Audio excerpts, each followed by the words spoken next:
The 2024 Formula One season has concluded a few weeks ago, and the 2025 campaign is already on the horizon, as all teams are working at full speed on the championship set to begin next March. By the end of February, the winter tests in Bahrain will allow fans and industry insiders to see the new cars in action and gauge the initial performance levels. Before the testing sessions, however, teams will unveil the liveries of the 10 cars competing in the 2025 championship at London's O2 Arena on February 18th. Subsequently, the actual cars will be revealed during dedicated events, which some teams will use to showcase the new vehicles to the public and sponsors, possibly completing their first laps on track. Until 10 days ago, no team had announced the presentation date for their new car. That silence has then been broken, as Ferrari has revealed the unveiling date for Project 677. The car, which will be driven in 2025 by Lewis Hamilton and Charles Leclerc, and tasked with continuing the progress and return to success initiated by the SF24, will be revealed on February 19th in Maranello. The event will likely follow the same format as previous years, including a subsequent shakedown utilizing the filming day permitted by regulations on the Fiorano track.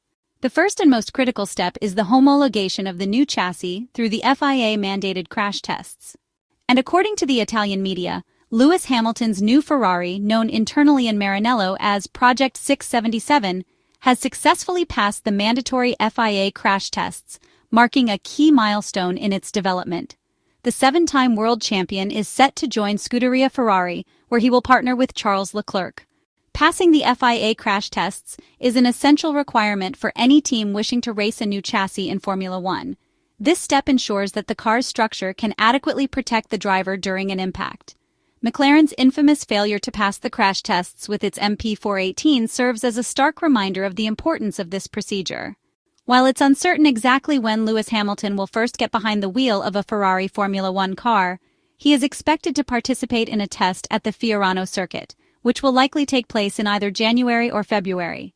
This test, part of the testing of previous cars program, will allow the British driver to familiarize himself with Ferrari's 2022 car before the official season begins.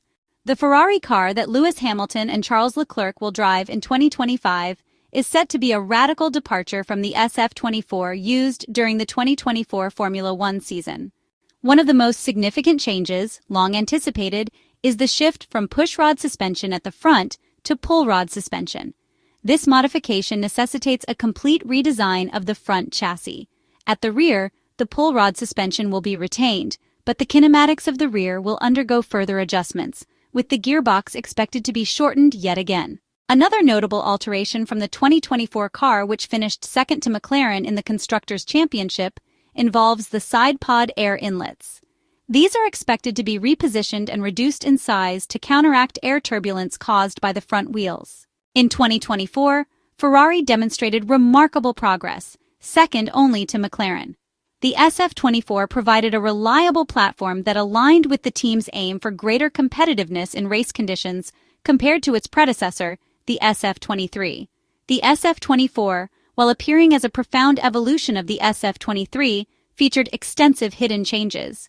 However, this success encountered challenges when Ferrari introduced an ambitious upgrade in the Spanish Grand Prix weekend at the Circuit de Catalunya in Barcelona. The primary goal of this aerodynamic upgrade was to enhance floor-generated downforce while simultaneously reducing drag through various wing configurations.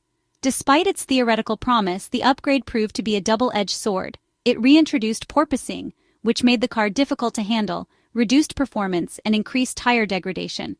The fundamental issue lay in integrating the upgrade into a platform that already excelled in dynamic balance, but had limited potential for further development.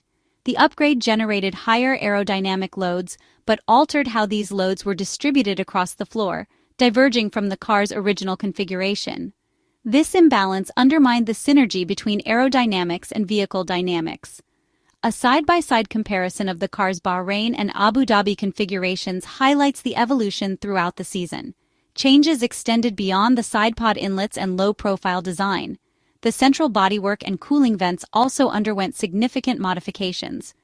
For the final round of the 2024 Formula One Championship, Ferrari opted not to use the experimental floor tested by Charles Leclerc in Qatar at the Lusail International Circuit. although it did not yield a decisive performance advantage.